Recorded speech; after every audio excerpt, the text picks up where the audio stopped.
Bengkokan, kepian gimana Mas rasanya? Ayo jujur, gak apa-apa. Gimana? Serius ini? Yang bawah bisa mirip, oke. Ini nggak bisa loh, serius. Nggak bisa. Serius loh. Serius. Wah. Pre-talk, obrolan seru pikiran kita. Besok ketemu lagi di acara Pre-talk, obrolan seru pikiran kita. Kali ini kita kedatangan tamu spesial, Mas Agung Dwi. Mas Agung siapa? Mas Agung Dwi Cahyono. Dwi Cahyono. Iya. Dwi pakai C, C-nya itu Cahyono. CH itu Cahyono. Ya. Mas Agung ini seorang penghipnotis juga, tapi tidak tahu kayaknya udah pensiun ini. Sudah berapa lama Mas ya? Dulu belajar hipnotis ya? Dari 2013 saya udah belajar hipnotis. Dulu awalnya sama Mas Arnold ya? Mas Arnold. Terus kemudian belajar sama kami. Iya. Berarti udah 7 tahun ya? Udah 7 tahun.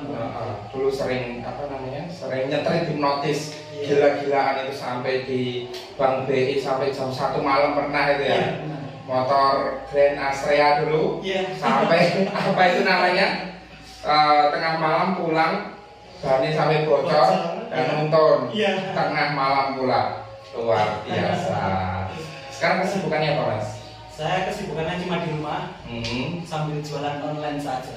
Iya. Jualan apa? Saya jualannya spare part motor. Tapi untuk spare part motor rata-rata yang universal, bisa dipasang di semua motor. Online-nya lewat apa? Medsos, website atau? Saya online-nya cuma lewat medsos sama marketplace saja. Iya. Apa? Ininya apa? Supaya nanti teman-teman bisa tahu itu. Nama akunnya apa? Agung Dwi CH. Agung Dwi CH ya. Iya. Berarti ini sama sekali nggak dipraktekkan ya untuk ilmu hipnotisnya ya? Saya udah cukup lama vakum, ya dikarenakan kan nggak ada untuk yang praktek, ya nggak ada teman praktek, jadi ya sementara vakum dulu sampai besok ada kesibukan lagi, ada teman buat praktek lagi. Tapi itu untuk hipnotis formalnya. Kalau untuk hipnotis terselubungnya kan pasti tetap digunakan. Iya toh. Apalagi untuk apa ini jualan ya, digunakan ya ilmunya ya. Digunakan pasti. Seperti apa itu? Ya untuk jualan saya memakainya hypnoselling. Ya hypnoselling itu sangat membantu buat saya. Wah cocok sekali ada informasi mengenai hypnoselling. Gimana Mas? Ceritakan Mas supaya teman-teman semuanya ini siapa tahu bisa mengambil manfaat dari cerita atau nanti teknik yang Mas Agung berikan. Gimana ini? Ya mungkin yang pertama harus pasang iklan semenarik mungkin. Oke, iklan yang menarik itu gimana tuh Mas? Iklan yang menarik itu yang pasti kita harus menjanjikan atau memberikan sesuatu jaminan atas barang yang kita jual. Oh gitu, contohnya. Dari garansi. Misalnya yang jenengan jual itu kan spare part motor ya. Misalnya apa sih spare part motor itu? Lampu motor LED ya. Itu gimana dengan memberikan garansi? Saya memberikan garansinya. Garansi minimal 1 bulan, asal di pemakaian arus tertentu. Iya. Oh gitu. Lah ini misalnya dalam 1 bulan itu ada kerusakan misalnya, itu bisa diretur. Asal saya cek dulu kerusakannya seperti apa. Oh gitu. Iya. Berarti ada kriteria khusus. Iya. Terus apa lagi selain membuat iklan yang menarik dan menjanjikan, ini yang pertama. Terus yang berikutnya apa ya? Saya ya pasti memberikan contoh manfaat atau yang akan didapatkan jika memakai produk yang saya jual tersebut. Oh gitu. Contohnya misalkan saya jual lampu, saya jamin hasil cahayanya lebih terang dari lampu motor atau mobil standar. Wah keren itu. Iya pasti. Dan harganya lebih murah. Harganya bersaing jika untuk di daerah saya bersaing. Tapi lampunya jelas lebih terang ya. Jelas pasti. Bisa dicoba di tempat. Iya. Lampunya lebih terang. Terus apa lagi nih yang ketiga? Yang ketiga apa lagi? Ya yang pasti saya memberikannya pelayanan yang harus memuaskan pelanggan. Misal saya harus senyum, itu pasti nomor 1 saya. Bukan online Mas. Iya senyumnya. Online kan ada 2 Mas.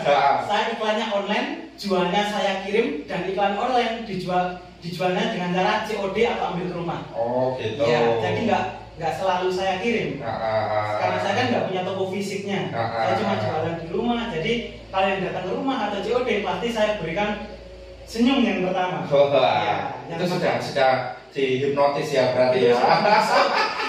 Induksi itu ya, itu sudah masuk induksi. Pasti akan kena halo efeknya seperti apa? Iya, efek ketertarikannya pasti langsung. Tetap ada lah ya dengan senyum itu. Wah, bagus sekali gitu. Udah punya anak ya? Saya sudah punya anak. Umur berapa sekarang si Wawa? Sekarang hampir 3 tahun. Besok Januari udah 3 tahun.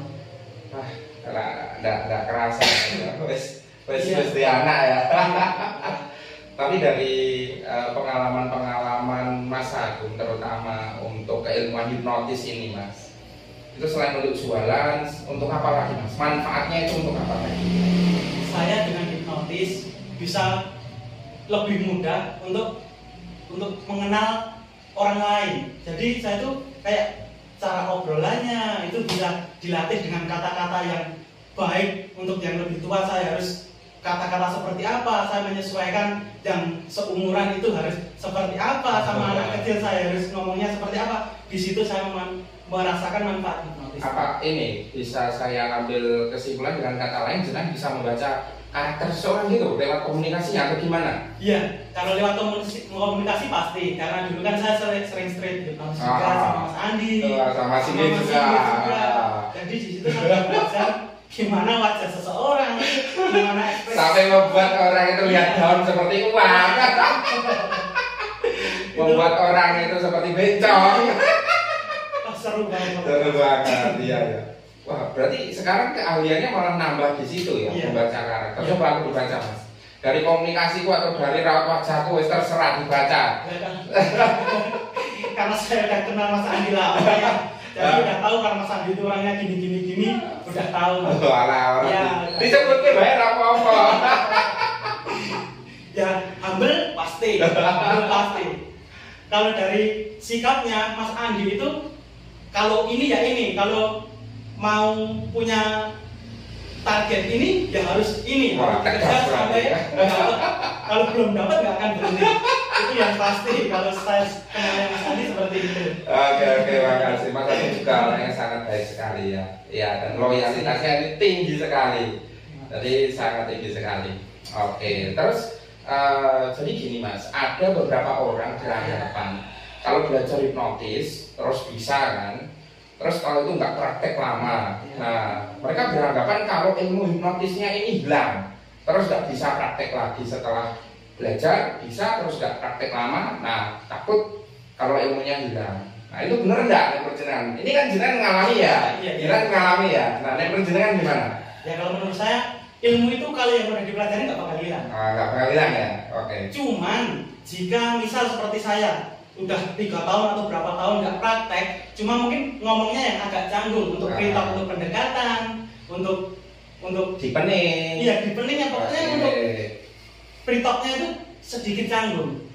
Tapi kalau udah dimulai lagi perintahnya pasti akan bisa lagi, nggak bakal canggung lagi. Ilmu nggak akan hilang. Iya, intinya ilmu nggak bakal hilang ya. Nggak bakalan hilang.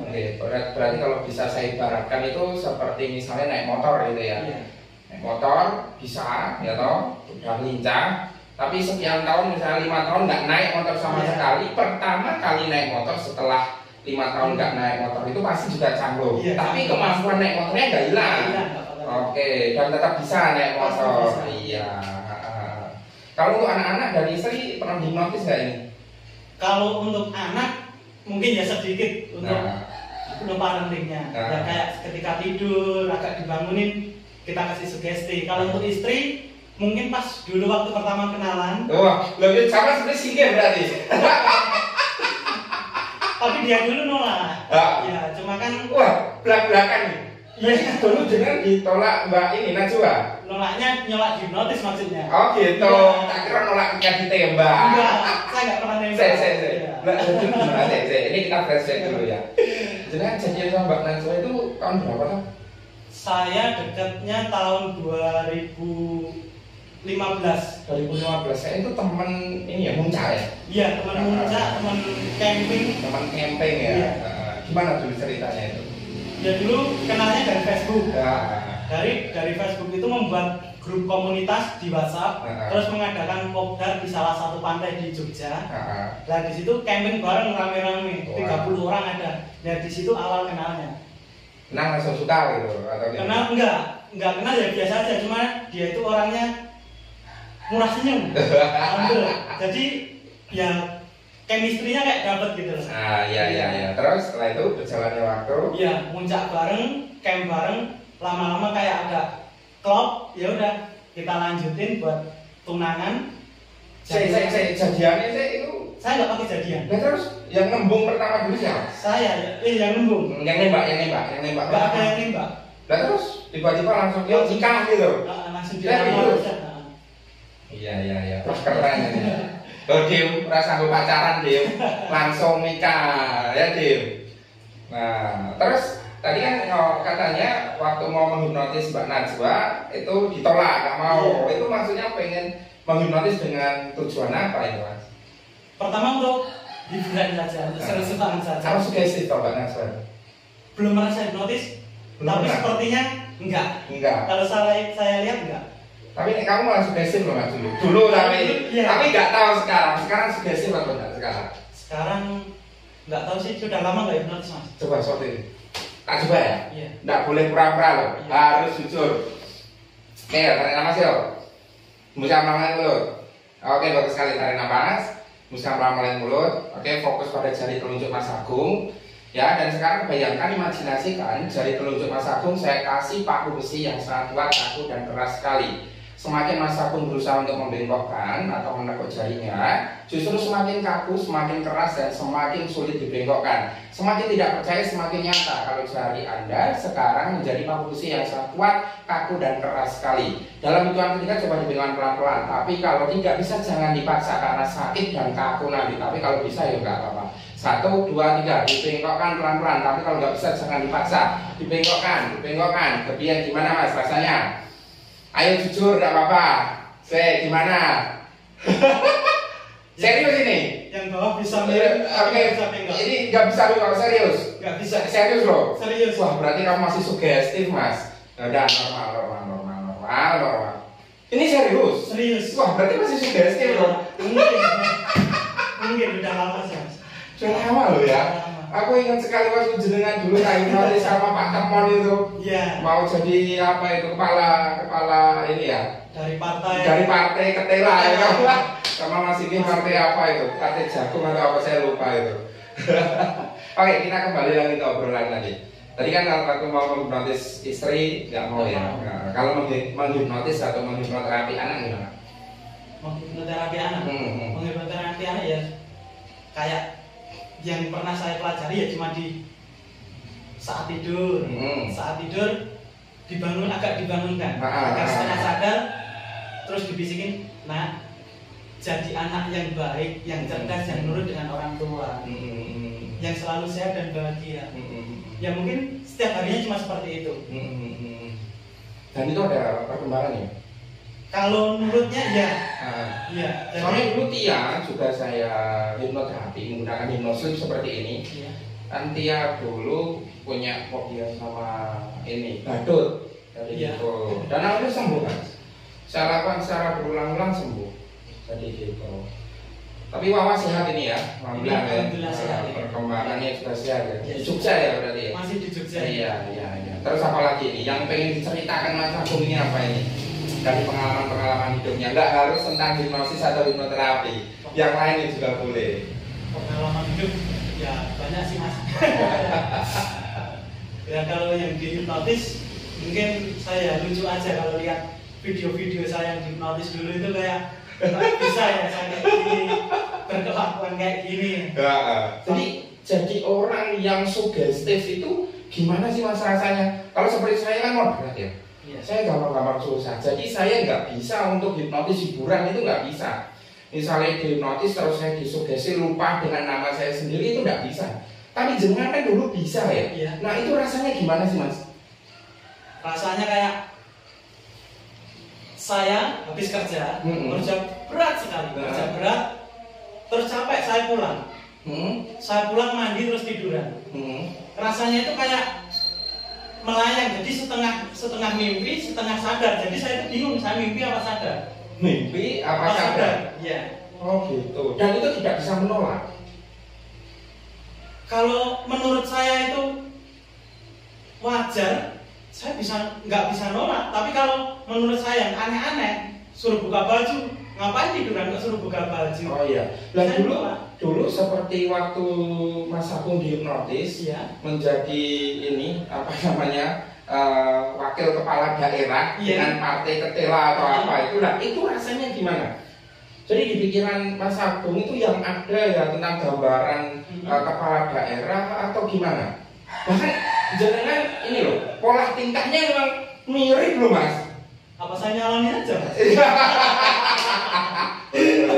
Katanya kan ada yang musuhnya kotak kosong gitu. Iya. Boleh, harusnya boleh. Pak, panas banget loh Mas dulu itu Mas. Nah, Mas, itu gimana rasanya? Kan saya nggak pernah ya kalau seperti itu. Iya. Tapi kalau relaksasi memang benar. Tapi kalau untuk stage hipnosis atau hipnotis hiburan sampai dibuat lupa seperti itu kan nggak pernah. Nah, pengalaman Mas Agung yang pernah mengalami seperti itu gimana? Detailnya gimana? Oh, gini. Waktu itu sama sih yang saya rasakan itu ya sama seperti tadi, kayak mimpi atau sadar. Jadi saya itu sadar kalau itu saya baru di ruangan yang banyak orang. Tapi kayak setengah sadar, saya itu baru memang benar-benar baru apa ya? Orasi atau debat caleg lah. Padahal sebelumnya sudah pernah punya pengalaman orasi atau debat belum? Belum. Saya cuma lihat di TV. Cuman kok bisa? Lah mungkin dari nanti saya bisa. Mungkin dari TV. Oh, berarti itu ekspresi bawah sadar ya? Murni ekspresi bawah sadar pada saat itu? Iya. Oh, dan waktu itu kalau nolak bisa enggak? Kalau nolak? Waktu itu saya nggak bisa. Oh, gitu. Berarti kalau sudah dalam kondisi trans atau kondisi terhipnotis memang tidak bisa nolak atau sulit nolak gitu? Sulit nolak. Bisa tapi sulit. Iya. Oh gitu. Berarti itu kondisinya seperti orang yang sadar ya enggak sadar ya enggak, iya, gitu ya. Enggak lah. Oh, iya. Tapi dulu kayaknya bisa sulap juga ya, Mas Agung ya. Dulu kalau sulap ringan bisa, tapi ya sekali sulap itu udah susah karena jarinya harus terlatih. Karena kalau dulu keahliannya apa tuh? Sulap kartu sama koin ya. Kartu sama koin. Oh iya. Coba gantian Mas, kamu ini Mas, hipnotis aku Mas. Iya, masih lancar enggak? Oke. Yo. Ya Mas Andi, coba ditunjuk jarinya Mas. Sekarang bayangkan imajinasikan jarinya Mas Andi ini adalah sebuah paku baja yang sangat keras sekali. Paku baja yang sangat keras, lurus dan kaku. Siapapun nggak bisa membengkokkan paku baja ini, termasuk Mas Andi. Semakin coba dibengkokkan, justru akan semakin lurus, semakin kaku dan semakin keras. Saya hitung 1 sampai 3, Mas Andi coba dibengkokkan. Mas Andi coba bengkokkan. Jika tidak bisa, nggak usah dipaksa, karena akan semakin kaku, semakin lurus dan semakin keras. 1, 2, 3. Kalau nggak bisa, nggak usah dibengkokkan Mas, karena semakin kaku, semakin lurus dan semakin keras. Bisa nih Mas. Bisa. Nah ini loh, aku kan nggak bisa begini kan. Iya. Dari dulu itu nggak bisa. Karena analisa aku ya moderat tadi. Tapi dengan linguistiknya itu masih lancar Mas. Masih lancar. Untuk kapan-kapan main hipnotis Mas. Ya mungkin bisa, tapi untuk satu-satu gini mungkin saya masih bisa. Tapi kalau untuk umum kayak seperti hipnotis, mungkin saya agak canggung mungkin. Itu loh jagonya Mas Dimas sekarang Mas. Main seperti hipnotis. Mas minum dulu Mas ya. Oh iya.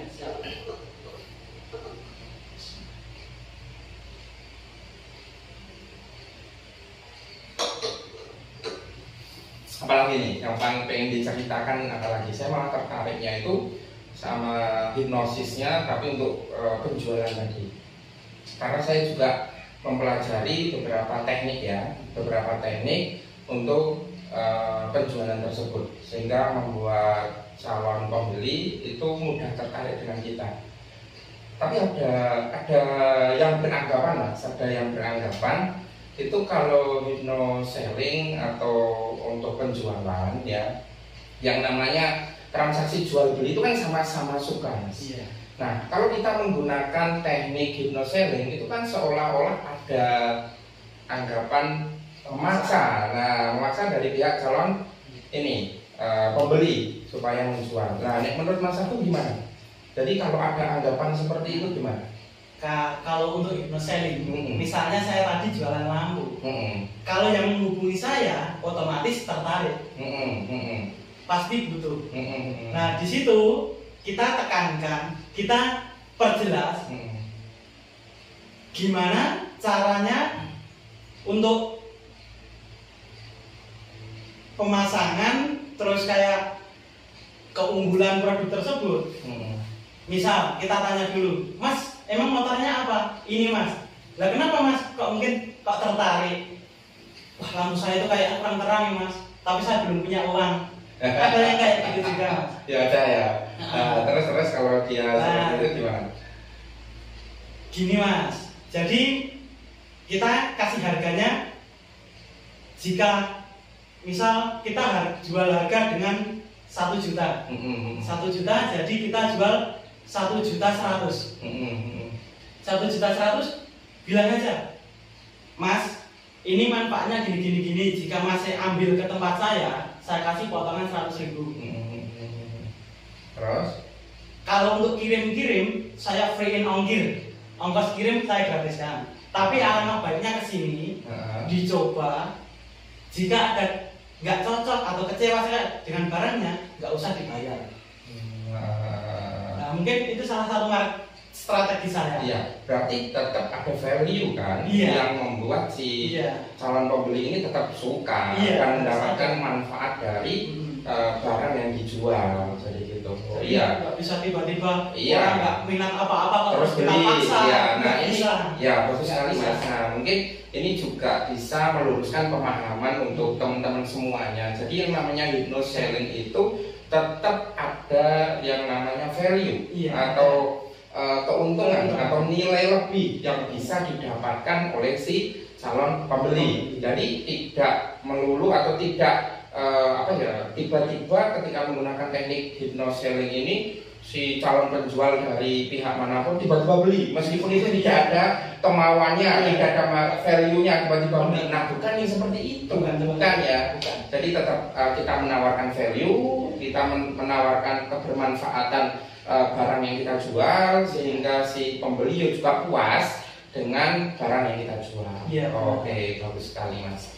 Wah, banyak sekali nih Mas yang ceritanya ya. Nah, kira-kira apa lagi nih yang pengen di-sharingkan Mas Agung ini sama kita ini? Ya mungkin yang mau saya sharingkan, belajar hipnotis itu mudah. Mudah, menyenangkan. Dulu saya pertama sebelum belajar hipnotis, saya mungkin ngomong bicara di depan orang itu saya canggung, agak canggung lah. Saya bingung mau ngomong apa, Mas. Soalnya dulu jenengan tidak terbiasa ngobrol seperti ini. Iya benar. Dan maaf dulu pertama kenal kayak jenengan kerja di salah satu pabrik ya. Iya, saya kerja di daerah mana Boyolali ya. Oh iya, dan di pabrik itu kerjanya jarang komunikasi. Iya, jarang. Dan yang dihadapi itu barang atau alat ya. Barang. Oh iya. Tapi sekarang lebih leluasa. Benar Mas, jenengan cara linguistiknya ngobrolnya itu lebih leluasa loh Mas. Iya, keren. Terus Mas, terus lanjut. Nah, setelah itu saya kan cuma ngobrol itu kalau lancar sama orang yang dikenal. Ngobrol kan udah tahu kebiasaannya ngobrol apa, ngobrol apa. Tapi kalau nggak dikenal, saya nggak bisa ngobrol apa. Orangnya seperti apa saya juga nggak tahu. Tapi itu dulu ya. Itu dulu. Oke. Sebelum belajar hipnotis. Tapi setelah belajar hipnotis, di situ saya belajar kayak pendekatan itu seperti apa? Ya free talk Pak. Pendekatan free talk ini sebenarnya salah satu cara ya, urutan dalam hipnosis. Itu kalau diartikan itu pendekatan atau membentuk hubungan baik. Jadi gitu. Ya terus lanjut. Kalau dulu nyebutnya PDKT. PDKT ya. Terus. Nah di situ saya juga belajar di setiap saya street hipnotis, saya itu belajar orang dengan wajah seperti ini itu karakternya seperti ini, dengan bentuk mata, bentuk bibir, bentuk alis seperti ini, bentuknya seperti ini. Jadi saya nggak belajar dari siapa-siapa, cuma belajar dari lapangan. Dan itu Mas, itu pengalaman kami juga. Ketika kita melakukan street hipnotis, itu bisa menghancurkan minder dan menghancurkan mental block kita loh. Terutama gini, pertama kali kita ketemu orang yang belum dikenal. Misalnya ada orang yang nongkrong. Nah, pertama kita kenalan saja, ya itu sudah menghancurkan mental block kita loh. Betul kan? Kita berkenalan, permisi, selamat sore, boleh gabung. Nah, seperti dulu kita gitu ya. Itu sudah bisa menghancurkan mental block kita. Apalagi sampai ke level bisa menghipnotis. Wah, dari situ bisa menghancurkan mental block kita itu Mas. Terus Mas, lanjut Mas. Nah, setelah saya belajar itu kayak ya ekspresi orang seperti apa, jadi saya tahu bisa kayak Mas Andi itu karakter gini itu seperti apa, apalagi saya udah kenal Mas Andi dan sikap dan wataknya seperti apa, visi misi seperti apa, saya jadi tahu wah orang itu dengan bentuk karakter kayak Mas Andi segini jadi orangnya seperti ini, biasanya seperti ini. Nah jadi ini mungkin ya usahanya keras lah untuk menghipnotis orang itu. Jadi ya mending ya kalau hipnotis hiburan mending mundur dulu aja. Jadi cari yang lain mungkin yang kurang lebih wajahnya seperti saya kayak gini. Kalau Mas Dimas, ayo coba Mas Dimas baca nih. Nah itu dari karakter wajah seperti itu. Bisa hipnotis atau orangnya seperti apa? Orangnya seperti apa saja? Orangnya seperti apa saja? Mirip seperti saya dulu. Gimana? Sebenarnya orangnya itu ngobrolnya sedikit cerewet. Cuman kalau belum terlalu akrab, dia itu agak diem. Kadang meneng terus Mas ke kantor ya? Ya mungkin kesambet Mas. Apa pernah kemarin itu waktu kucingnya hilang itu? Diem terus itu pas kucingnya hilang. Ini berarti orang kalau ada punya barang dirawat atau benda dirawat berarti orangnya itu penyayang Mas. Oh iya. Biasanya seperti itu. Jadi besok yang mau daftar jadi calonnya Mas Dimas itu beruntung saya. Setia nggak? Kalau yang seperti ini setia nggak? Ya harusnya sih setia. Setia ya. Harusnya. Tapi nggak tahu kan kalau tergoda juga. Iya, berarti sangat banyak sekali ya Mas ya. Manfaat belajar hipnotis banyak ya. Iya. Oh ya dulu jenengan selain belajar sama Mas Arnold, sama saya, sama siapa lagi tuh Mas jenengan?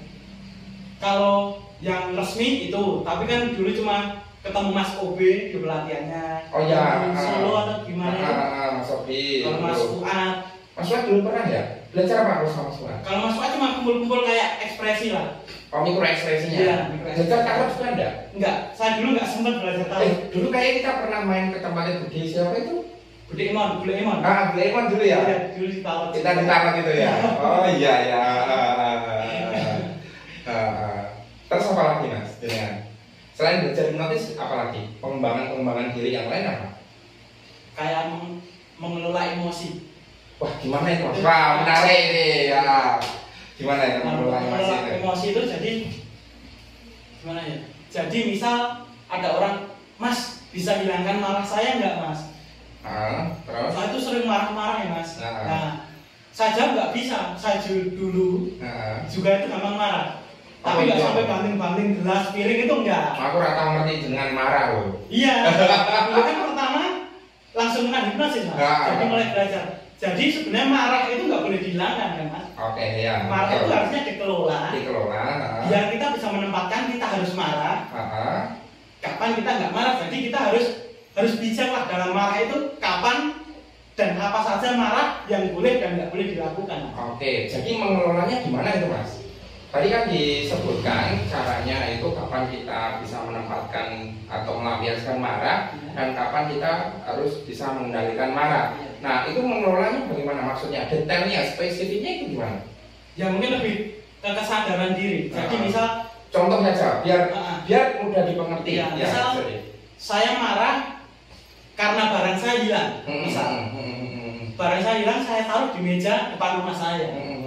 Nah kalau saya marah, saya mau marah-marah sama siapa? Keluarga. Itu kan keteledoran saya kan nggak mungkin marah dengan keluarga, itu juga kesalahan saya. Jadi saya itu nggak boleh melampiaskan ke orang lain, kita harus koreksi ke diri kita sendiri. Kenapa saya harus taruhnya di meja depan, nggak taruh di kamar aja? Oke, bagus sekali. Iya, jadi Yang pertama dikembalikan dulu pada kesadaran diri. Iya, marah itu sebenarnya penyebabnya dari siapa? Iya, bagus sekali Mas. Terus yang lain, pengelolaan yang lain caranya gimana? Sedih, mungkin saya mengelola sedih. Oke, tadi marah, sekarang sedih, gimana? Emang dia pernah sedih Mas? Sering Mas. Oh, kok diputus ke pacaran yang pertama biasa wae loh. Aku ngerti loh, kartunya tidak ngerti loh. Tapi itu masa lalu ya. Oh, sudah biasa wae kayak gitu. Tapi dalam hati sedih ya dulu ya. Iya, kalau sedih iya, tapi nggak sampai kayak Mas Dimas yang diputusin pacarnya. Dipojokan gitu enggak. Tapi waktu dulu itu sudah menguasai pengelolaan sedih seperti saat ini belum? Saya kalau sebelum kena hipnotis belum. Dulu udah belajar hipnotis. Kalau udah belajar setelah belajar hipnotis, saya udah bisa mengelola. Sudah. Oke, gimana kalau pengelolaan sedih gimana? Ini sangat bermanfaat sekali nih Mas untuk banyak teman-teman semua yang menonton ini. Iya. Misal saya sedih, waktu itu diputusin pacar saya. Misal ya. Jadi nggak apa-apa ya, Mbak Najwa lihat nggak apa-apa ya Pak. Ini kisahnya Mas Agung Mbak Najwa. Jadi jujur loh Mbak, dari lubuk hatinya paling dalam Mbak. Dan semoga nanti Mbak Najwa nonton ini. Gitu terus. Misal sedih diputusin pacar. Kita tanya dulu kan sebelum putus, itu kenapa diputusin? Nah, di situ misal alasannya saya kurang ganteng. Tapi kayaknya yang mutus jenengan ya? Iya. Tapi kan ada sebabnya. Iya, aku ingat yang mutus jenengan. Tapi kan ada sebabnya. Setelah putus, waktu itu saya sedih karena sebabnya ini dari sananya. Oke. Ya. Jadi saya berpikir, lah saya yang mutusin. Terus penyebabnya kan bukan full dari saya. Iya. Saya memang ya gimana ya, mutusin secara sepihak memang saya itu salah. Tapi kan saya kan lihat dulu penyebabnya seperti apa. Saya harus bagaimana saya mengatasinya, solusinya gimana. Jadi waktu itu cuma ada satu, yaitu putus. Nah di situ, ya udah kalau memang ini jalannya kan, emang dia bukan jodoh saya. Dia bukan yang terbaik buat saya. Nah, jadi kenapa saya harus sedih om? Sayanya aja nggak merasa melakukan apa-apa. Maksudnya merasa melakukan salah di dalam hubungan itu. Iya. Kenapa saya harus sedih? Berarti kan dia belum beruntung dapat saya. Oh iya, wah keren ini.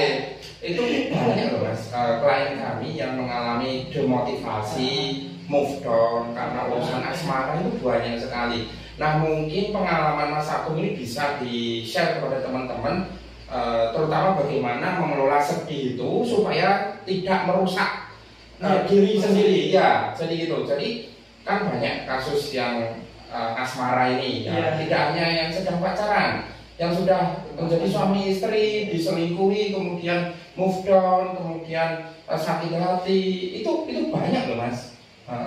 Ini Mas diceritakan aja atau berbagi pengalaman Mas Agung supaya teman-teman yang mungkin mempunyai kemiripan kasus seperti yang dialami Mas Agung itu bisa lebih tegar dan bisa menyelesaikan atau mengelola kesedihannya sendiri tanpa harus berlarut-larut dan tanpa harus merusak kondisi psikisnya atau mentalnya. Di ini aja. Nah, jadi saya pernah punya pengalaman. Dulu awal menikah istri saya hamil. Dulu Mas Andi ngajak saya ngisi motivasi di SMP atau SMA Sragen. Iya. Bulan Januari 2017, tanggalnya saya lupa. Nah, di situ saya nggak bisa datang. Alasannya dengan Mas Andi, saya jujur ini. Alasannya dengan Mas Andi, saya kerja. Padahal saya nggak kerja. Oh, itu istri saya keguguran, masuk rumah sakit. Keguguran pertama kali. Saya di situ down banget. Kok nggak pernah cerita sama saya? Belum cerita. Oh, nah Mas Agung. Berarti kalau sekarang diungkapkan ya. Iya. Berarti Papa itu sebenarnya anak kedua. Iya. Ya Allah. Jadi dulu saya sama Mas Andi, itu saya kerja Mas nggak bisa ditinggalkan. Padahal itu saya di Jogja nunggu istri saya kuret di rumah sakit. Itu jatuh atau kenapa Mas? Kecapean sama pikirannya banyak. Soalnya kan ngerjain pajak Mas. Oh iya. Oh Mbak Najwa full ya kerjanya ya. Full Mas. Ya Allah. Iya. Aku lagi ngerti loh, tenang, serius aku lagi ngerti. Baru sekarang loh dengan cerita sama saya kita ini. Oh, lagi terus wah itu berarti jangan down banget itu. Saya down banget sampai mau nangis di depan istri saya kok nggak tega. Istri saya kan baru kondisi seperti itu, saya nangis di depan istri saya nggak tega. Nah saya di situ keluar dari ruang kuretnya, saya di luar nangis sendiri mas. Nah saya nggak tahu. Saya bilangnya pas masuk ditanya kenapa matanya merah, saya ngantuk banget. Bahkan udah malam mas, kiretnya malam. Saya ngantuk banget. Di situ saya down, saya harus. Itu umur kehamilan berapa bulan? 2 bulan. 2 bulan. Kurang lebih hampir 2 bulan kayaknya. 7 atau 8, hampir 8 minggu kayaknya. Di situ saya down, saya mikir kok bisa kayak gini. Saya harus menyalahkan siapa? Pertama kan kondisi seperti itu saya benar-benar bingung kan? Ya, bingung lah, nggak mau cerita juga kok. Oke. Terus saya benar mau menyalahkan siapa? Ya udah, saya diam di luar, istri saya istirahat tidur di ruang rawat. Berapa lama di rumah sana? Cuma 2 hari. 2 hari. Iya. Terus. Saya cuma diem di luar sambil ya cuma merem aja sih mas. Merem kok kayak bisa gini, saya harus menyalahkan siapa? Nggak menyalahkan diri saya sendiri ya, nggak mungkin. Menyalahkan istri saya, nggak mungkin. Menyalahkan yang di atas, ya nggak mungkin. Jadi di situ ya mungkin saya belum dipaksain anak karena saya itu belum siap. Ya.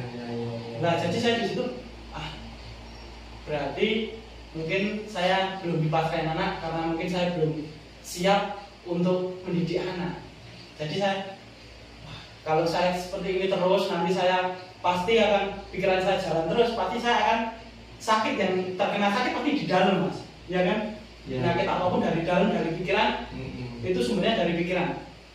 Udah saya, ya udah dimulai baru lagi. Besok jika istri saya sudah diperbolehkan dan diizinkan hamil lagi, besok dijaga agar tidak capek. Semoga tidak kejadian seperti ini lagi, gak usah menyalahkan siapapun lah ini. Oke. Wah luar biasa mas, saya sampai termenung loh mas mendengar ceritanya jenengan loh. Soalnya saya juga kaget, belajarnya nggak pernah cerita kok. Malah jangan ceritakan semuanya di sini ya. Wah makasih sekali mas, dan semoga teman-teman semuanya yang melihat video ini bisa terinspirasi ya mas ya. Apalagi yang sedang galau, sedang move down, terutama masalah asmara juga atau masalah-masalah kehidupan yang lainnya, dan semoga bisa membantu untuk menyelesaikan problemnya. Jadi gitu. Oke, makasih sekali mas. Gak terasa ini waktunya sudah berjalan lumayan ini ya. Oke, tutup dulu ya. Sekali lagi Mas Agung, kami mengucapkan banyak terima kasih sekali ya. Saya doakan semoga semakin lancar, terutama rezekinya lancar ya, dan lancar semua untuk kita semua. Oke, terima kasih ya. Saya tutup ya. Assalamualaikum warahmatullahi wabarakatuh. See you.